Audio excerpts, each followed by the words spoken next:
Hello and welcome to Sonali Verma heart and soul. आज हम बात करेंगे थायराइड की। आई नो बहुत हैवी टॉपिक है। बहुत से लोगों को होता है और ख़ास तौर से जो 60 के आसपास पहुंच जाते हैं उनमें तो बहुत कॉमनली पाया जाता है। तो आज हम बात करेंगे कि क्योंकि मैं भी एक थायराइड पेशेंट हूँ, कि मैं अपने थायराइड को मैनेज करने के लिए क्या करती हूँ। जो मैं 2 चीज़ें इस्तेमाल करती हूँ, I am going to share that with you.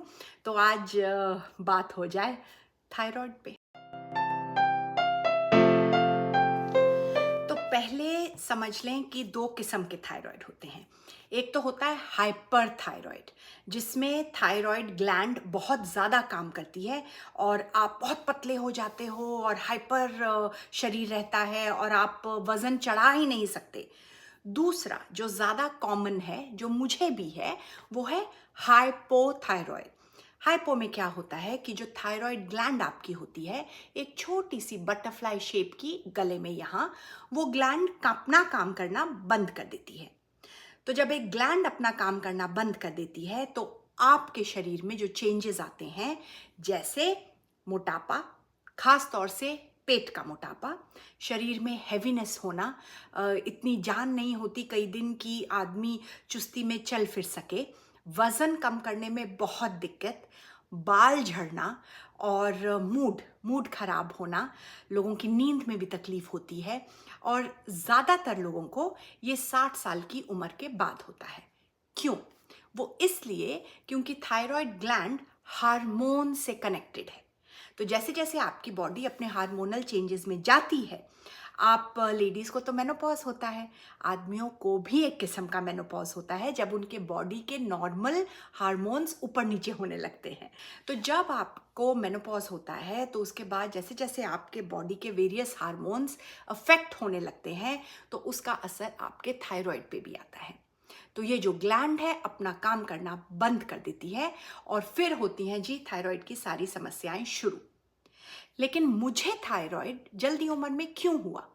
कई लेडीज को प्रेगनेंसी में 3 चीजें बहुत कॉमन बीमारियां हो जाती हैं, एक बीपी, एक डायबिटीज और एक थायराइड। देखो लेडीज कितना सैक्रिफाइस करती हैं जस्ट फॉर अ बेबी।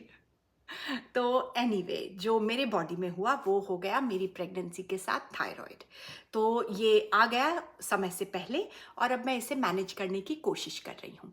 अब मैनेज कैसे करते हैं, लेट्स टॉक अबाउट दैट। तो सीधी सी बात है, डाइट में आपको जितनी ज़्यादा आप जो चीज़ें छोड़ सकें जिनसे आपका वज़न बढ़ता है। आप सबको पता है वज़न बढ़ता है ज़्यादा चीनी, ज़्यादा फैटी थिंग्स खाने से। इसका मतलब ये नहीं कि आप बिल्कुल सूखी रोटी पे आ जाएं। प्लीज़ रोटी खाएं, उस पर 1 चम्मच घी भी लगाएं, लेकिन तली हुई एक्स्ट्रा फ्राइड फैटी चीज़ें ना खाएं। चीनी खाएं, त्योहार है, खीर खाएं, खुश होकर खाएं अपने, लेकिन सारे दिन चॉकलेट, बिस्किट, इन चीज़ों से दूर रहें। प्रोसेस चीज़ें, ओवर ईटिंग, बैलेंस्ड मील। अब वज़न के लिए क्या करें? वज़न के लिए तो बस एक ही चीज़ है, अगर आपको भूखे नहीं मरना, जो मेरा प्लान है वो ये है कि मैं हिलती रहूं। मैं रोज़ कुछ ना कुछ करके अपनी एक्सरसाइज ले लेती हूँ। मैं ज़्यादा जिम वगैरह वाली बंदी नहीं हूँ, लेकिन अब मौसम अच्छा है तो लगभग रोज़ मेरी वॉक हो जाती है। जिस दिन वॉक नहीं होती वो इसलिए क्योंकि मैं 3-4 काम करके जो लौटती हूँ चल चल के, मेरे स्टेप्स हो जाते हैं। ये हो गई मैनेजमेंट। अब इससे एक्स्ट्रा हम क्या करें? सुबह तो देखिए डॉक्टर आपको दवाई देता है, वो आपको लेनी पड़ेगी, ठीक है। मैं इसके अलावा सिर्फ 2 चीज़ें करती हूँ। एक है Brazil nut. Let me show you. अब ये ब्राज़ील नट का, ये दिखा आपको, ये ब्राज़ील नट का हिंदी शब्द मुझे कुछ नहीं मिला। ये ब्राज़ील में बनता है, छोटा सा ये नट, और इसमें इस नट में सबसे ज़्यादा क्वांटिटी में सेलेनियम होता है और आपको दिन भर का जो सेलेनियम का जो शरीर का कोटा है वो ये 3 नट से पूरा हो जाता है। ये 2 खा लेती हूँ क्योंकि मैं दवाई भी ले रही हूँ। अब नट्स का क्या है कि हर नट का फ़ायदा उठाने के लिए एक समय होता है जब तक उसे सोक करना चाहिए। जैसे बादाम को कहते हैं 8 घंटा सोक करो तो उसके सारे टॉक्सिन्स निकल के सिर्फ फ़ायदे की चीज़ रह जाती है।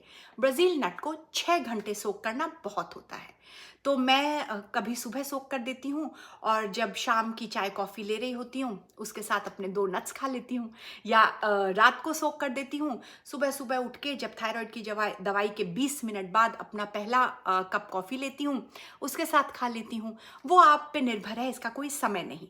तो एक तो मैं लेती हूँ ये ब्राज़ील नट्स कि जो मेरा दिन भर का कोटा है वो पूरा हो जाए। अब इंडिया में ब्राज़ील नट मिलने मुश्किल हैं क्योंकि मैंने आज तक कभी देखे ही नहीं, ये तो यहाँ आके पता चला। तो जो जिन खालों में ये सेम इंग्रेडिएंट सेलेनियम बहुत ज़्यादा है वो है दूसरे नट्स, वो है ग्रीन लीफी वेजिटेबल्स, वो है बेरीज। तो आप बेरीज ज़्यादा खाएं, सब्जियां, हरी सब्जियां ज़्यादा खाएं और नट्स, वॉलनट्स वगैरह ज़्यादा खाएं। तो ऐसे वैसे करके थोड़ा बहुत आपके शरीर को जितना दिन का कोटा चाहिए कुछ तो मदद मिलेगी। सब कुछ दवाई काम ना करें, थोड़ा हम भी उसको मदद दे दें। Second thing that I do is I take ashwagandha. अब अश्वगंधा की एक गोली। अश्वगंधा करता क्या है? अश्वगंधा आपका मूड ठीक करता है। तो चाहे आप खुद को कितना ही खुश इंसान माने, लेकिन जब आपकी बॉडी ही आपको ऐसे चीज़ क्रिएट कर रही है जो आपके शरीर में भारीपन लाए, खास तौर से वो थायराइड का जो स्लम्प आता है दोपहर को 3 से 4 बजे आता है, तब आपको बहुत डल हो जाते हैं आप, आपका शरीर बहुत स्लो हो जाता है। तो अपना मूड ठीक करने के लिए मैं ज़्यादातर लंच के बाद एक ये गोली भी ले लेती हूँ। तो ये रोज़ की एक गोली ले लेती हूँ कि जो हैवीनेस आती है शरीर में इससे ना आए। अब ये जो मैं कह रही हूँ ये थायराइड रिलेटेड हैवीनेस है। अश्वगंधा जो हर्ब है उसका लोग इस्तेमाल करते हैं बहुत बड़ी बड़ी चीज़ों के इलाज के लिए भी। कई लोग कहते हैं कि इससे जो मूड लोगों का बहुत ख़राब रहता है, ये डिप्रेशन जैसी चीज़ ट्रीट हो जाती है। वो मैं बात नहीं कर रही। मैं अश्वगंधा को लेती हूँ सिर्फ अपने थायराइड रिलेटेड जो दिन में हैवीनेस का जो साइकिल बैठता है उसको तोड़ने के लिए। तो 2 चीज़ें, एक ब्राज़ील नट, एक अश्वगंधा। कोशिश करती हूँ जितना घर का खाना खा सकूँ घर का खाऊं और जितना मैं चल फिर सकूँ उतनी मैं चलती फिरती रहूँ।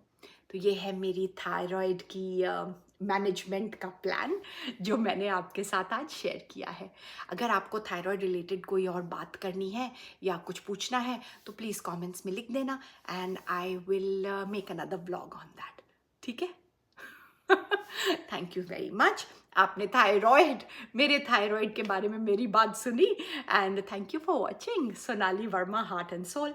I will see you again very soon, every Tuesday, every Thursday. Thank you.